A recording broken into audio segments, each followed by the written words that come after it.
Chers téléspectateurs, bonsoir, bienvenue dans ce nouveau journal. Je vous invite à suivre les détails des informations. À la une de cette édition, la page politique. Dans une déclaration datant d'hier, le troïka de la SADC salue la nomination d'Omer Berizik au poste de Premier ministre.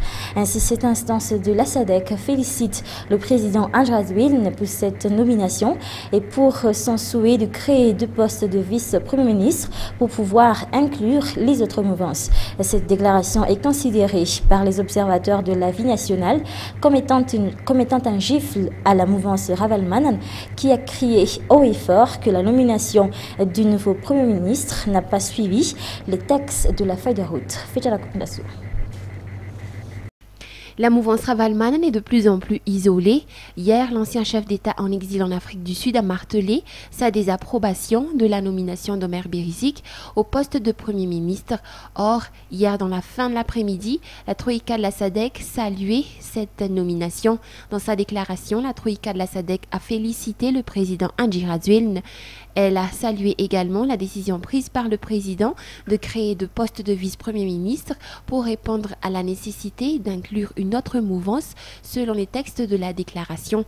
Toujours dans cette déclaration, la troïka a fixé les différentes procédures pour la mise en place du gouvernement d'union nationale, notamment le nombre des candidats ministrables par entité soit fixé au nombre de 6, tandis que la date butoir pour soumettre leur nom a été fixée hier. La troïka a souligné que les postes cruciaux au gouvernement peuvent revenir à la mouvance soutenant le président de la transition et que par les oppositions. Une façon de dire pour cette instance de la SADC de souligner que le président et le Premier ministre aura le plein pouvoir de nommer et de choisir les futurs membres du gouvernement.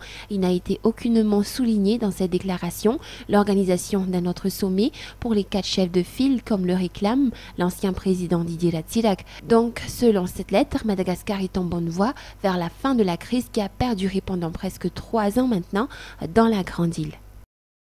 En quête de reconnaissance et d'ouverture internationale, le notariat malagasy, par le biais de sa Chambre nationale, a déposé cette année sa demande d'adhésion à l'Union internationale du notariat latin, la profession de notaire qui reste encore inconnue du grand public. Afin d'évaluer et de faire une expertise sur le fonctionnement du notariat dans le pays, aussi bien dans les textes que dans la pratique, et afin de pouvoir trancher sur le cas malgache, une délégation de la Commission de coopération notariale internationale, branche de cette union, s'est rendue à Madagascar cette semaine. Avant de quitter la Grande Île ce jour, ces délégations ont tenu une conférence de presse au cours de laquelle ils ont exposé leur constat. Acteur incontournable pour la sécurisation de toute transaction passée sur le territoire national, étant un juriste spécialisé qui informe les citoyens à chaque étape de sa vie ou à chaque étape économique, peu de gens connaissent encore le métier de notaire. Dans toute l'île, seuls 12 offices de notariat ont été répertoriés par la Chambre nationale des notaires malgaches, un nombre considéré insuffisant par l'Union internationale des notaires latins. C'est qu'il faut absolument augmenter le nombre des offices notariaux.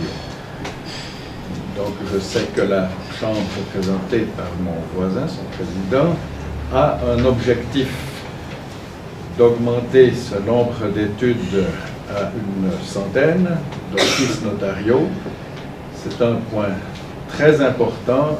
Et le deuxième point important, c'est que cette centaine d'offices ne doit pas être concentrée sur la capitale, Tananarive.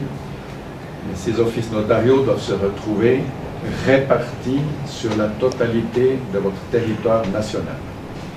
Face à cela, la Chambre nationale des notaires malgaches projette d'augmenter le nombre d'offices de notariat à Madagascar, explique Maître Jidzane Jinalazanajakut, avant d'ajouter que la Chambre a également déposé cette année une demande d'adhésion à l'Union internationale du notariat latin, ou UNIL, afin de s'affirmer sur le plan international.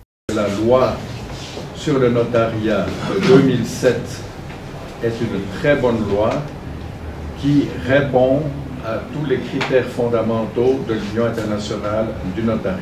Nous avons procédé à l'examen de la pratique quotidienne du notaire de Madagascar. Nous avons trouvé là des actes qui sont également des actes qui correspondent aux standards internationaux, des actes qui sont faits avec soin, une bonne tenue des registres, Donc, une pratique notariale qui est absolument semblable à celle que nous trouvons parmi nos 18 pays membres africains et que nous trouvons aussi donc, ailleurs dans le monde notarial. Donc, vraiment, nous sommes satisfaits de ce que nous avons vu. Sachez que cette Union internationale du notariat latin regroupe actuellement 81 pays, dont 18 africains. Elle contribue à l'évolution du droit dans les États membres et crée une réputation d'interlocutrice privilégiée des gouvernements et des organisations internationales pour tout ce qui concerne le notariat. Maître Michel Merlotti, président de la Commission de coopération notariale internationale, accompagné de Maître Dominique Savouré, vice-président de cette commission, ainsi que Maître Gagnou Adeshi, vice-président de l'UINL pour l'Afrique, a effectué du 2 au 5 novembre dernier une visite à Madagascar afin de rencontrer les institutions politiques, juridiques et économiques malgaches, une mission qui rentrait dans le cadre de l'évaluation du système notarial à Madagascar à temps appris. La Grande Île a été cette année le pays hôte du 22e congrès pharmaceutique de l'océan Indien, congrès qui s'est clôturé ce jour. Aussi bien les organisateurs que les participants, ils ont été satisfaits de ces 2 jours de congrès. Plus de détails dans ce reportage de Anna Muriel. Le 22e congrès pharmaceutique de l'océan Indien a pris fin ce jour à l'hôtel Carlton à Nusi. 2 jours ont été consacrés aux 26 participants issus de nos îles sœurs de l'océan Indien. Madagascar en était le pays hôte. Les organisateurs étaient satisfaits des réalisations effectuées durant ces 2 jours du congrès. Une occasion pour les pharmaciens ainsi que les responsables de santé publique d'échanger leur expérience. C'était également une occasion d'établir un échange d'informations. Le savoir-faire de la Grande Île a été soulevé durant ce congrès, ont souligné les responsables.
Malgré le fait que le marché illicite de médicaments commence à prendre place dans la Grande Île, les responsables ont affirmé qu'un des problèmes majeurs du secteur pharmaceutique malgache est l'insuffisance en effectif des techniciens qualifiés qui ont reçu une vraie formation, car notons-le, l'on ne dispose que de 250 pharmaciens actuellement dans la Grande Île. Rappelons que la 23e édition de ce genre de congrès se tiendra à Maurice et la Grande Île ne sera pas absente de cet événement.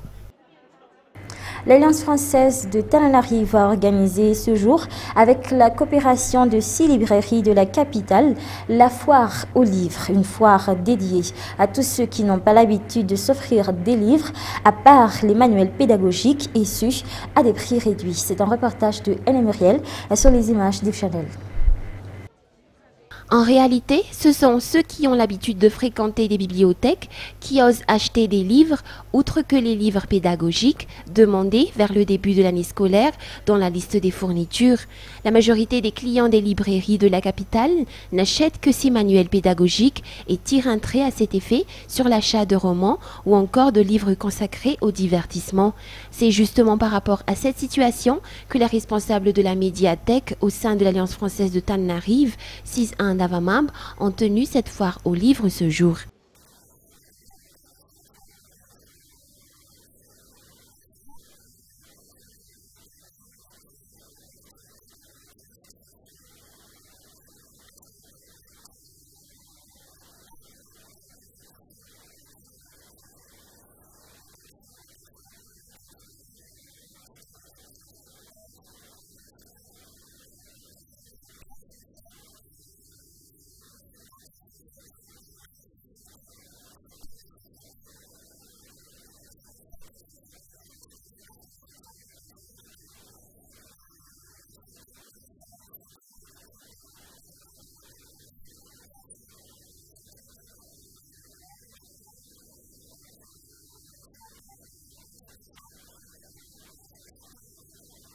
Mais une fois de plus, l'on a constaté que les acheteurs optent toujours dans l'achat de livres utilisés dans l'enseignement, tels que les encyclopédies ou encore les dictionnaires. Une réduction du prix des livres a été appliquée dans cette foire aux livres, mais il appartenait à chaque libraire d'appliquer ses propres prix.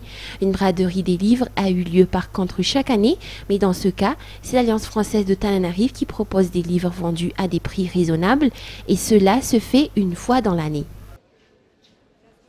Sherit International Corporation a octroyé un chèque à hauteur de 120 000 $ à Aziti, Madagascar, pour la protection de la vie faune à Tourtourou-Foot, un site classé Ramsar, un site humide nécessitant une protection environnementale particulière.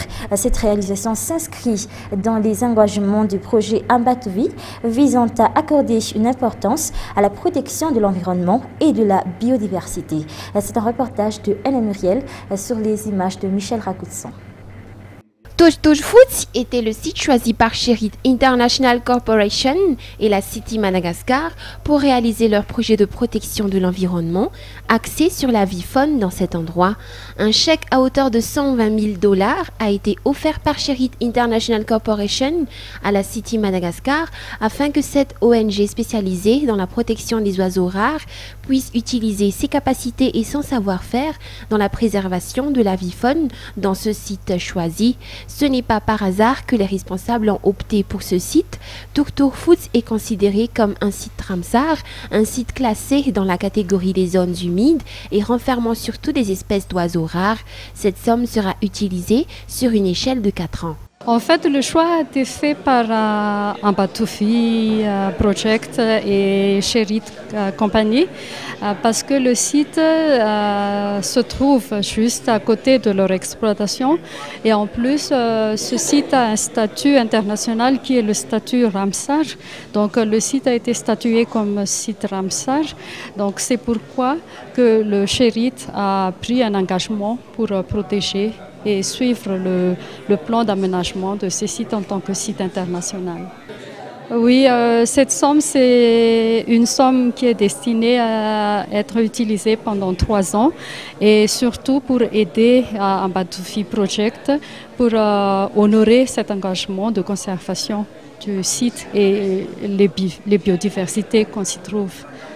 La cérémonie de remise du chèque a eu lieu hier au Tambouin Boudvoun, une cérémonie qui a vu la présence des responsables au sein de la City Madagascar et de l'équipe environnementale du projet Ambatvi, notant que 2 responsables internationaux au sein du BirdLife International ont rehaussé de leur présence à cette cérémonie, à savoir Gibson Grammy et Margaret Atwood, rappelant que protéger l'environnement figure parmi les priorités de ce projet d'exploitation de nickel et de cobalt. Le ministère des Sports vient de dévoiler hier matin les détails de la proposition d'un avant-projet sur la politique nationale des sports. L'élaboration de cette politique nationale des sports fait partie des défis majeurs lancés par l'actuel staff de ce département ministériel. Faut-il rappeler aussi que Madagascar n'a jamais disposé d'une véritable politique nationale des sports. C'est un reportage de Anna Muriel sur les images de Janelle. Le ministère des Sports a fixé 8 objectifs principaux dans la proposition de l'avant-projet de loi sur la politique nationale des sports. Parmi ces objectifs, l'obtention d'un financement à hauteur de 20 millions de $ par an. Ce budget ne serait pas tiré de la caisse de l'État, mais il proviendrait de l'amélioration du système de financement des sports qui s'appuie sur un renforcement du partenariat et de la forte implication des acteurs. Jusque-là, les responsables auprès du ministère des Sports sont encore en phase de mise en place d'un comité spécifique pour la tenue et l'application de cette proposition de politique nationale qui sera ensuite adoptée comme loi. Ils souhaitent obtenir une faveur de la part de l'administration d'ici la fin de cette année. Cette politique viserait également à impliquer les collectivités territoriales décentralisées à tous les niveaux parce que ces diverses structures disposent d'une communauté d'appui au sport. Elle vise également à mettre en place une bonne gouvernance, l'objectif étant d'apporter des réformes cliniques profondes pour le développement équilibré et durable du sport malgache et valoriser à cet effet les potentialités de nos athlètes. Cette proposition d'avant-projet projet de la politique nationale des sports a été présenté officiellement ce jour à Mamassen. Le ministère des Sports, en la personne de Manzari Jean-André, a rehaussé de sa présence à cette occasion. Notant que ce projet est basé sur le projet de cadre politique sportif pour l'Afrique de 2008 à 2018. Dans ce document, le sport est considéré comme un puissant catalyseur de mobilisation en vue de l'unité, de la solidarité ainsi que du développement économique et social. Et pour terminer ce journal, une actualité internationale.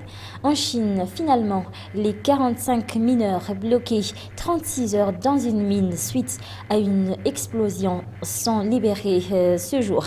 Des images de cette libération passent en boucle sur les chaînes chinoises actuellement, notant que la veille, 7 hommes ont déjà pu être sauvés. TV5 Monde. L'ascenseur du puits principal remonte les rescapés. L'opération de sauvetage est diffusée en direct sur la chaîne publique chinoise. Les secouristes ont dû creuser un long tunnel pour atteindre les survivants. Les uns après les autres, debout ou sur des brancards, les 45 derniers mineurs sont ramenés en vie après 36 heures passées sous terre. Les traits sont fatigués, les visages noircis par la suie. Encore chancelants, ils doivent répondre aux questions du journaliste de la télévision d'État. Ma jambe me fait mal. Comment ça va? Vous pouvez marcher? À peine. C'est le genre de sauvetage qui doit faire oublier que cette industrie du charbon est très coûteuse en vie humaine. L'explosion s'est produite dans une houillère de la province du Henan. Sur les 74 mineurs présents au fond, 8 sont morts. L'année dernière, selon les statistiques officielles, 2433 mineurs ont péri en Chine, soit plus de 6 personnes par jour. Selon les associations des droits de l'homme, ces chiffres, déjà très élevés, sont probablement sous-évalués. Voilà, c'est la fin de cette édition. Merci à vous de l'avoir suivi jusqu'à la fin. Je vous souhaite de passer un excellent week-end en compagnie de Vivar. Au revoir.